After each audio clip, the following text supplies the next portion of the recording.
аттарыңыздарга өзгөчө көңүл буруңуздар. Дарыгерлердин жана башка аттарыңыздарга өзгөчө көңүл буруңуздар. Дарыгерлердин жана башка адистердин берилген сунуштарын контексtsiz аткарыңыздар. Үй шартында карантин учурунда кылдат менен эрежелерди сактаңыздар.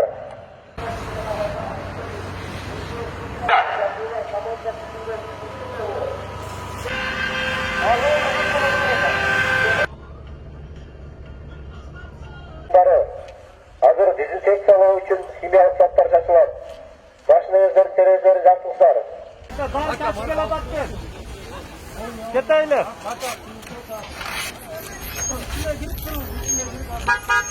Азыр дезинфекциялоо, таң эле уктуңуздар. Эртерээк жаап, мамиңиздерди фронттардын ары жаабыңыздар. Салфетка менен жаап, өзүңүздөр качырыңыздар. Хорошо? Уважаемые жители города, сейчас ведутся дезинфекционные мероприятия. Просим вас разойтись и находиться дома.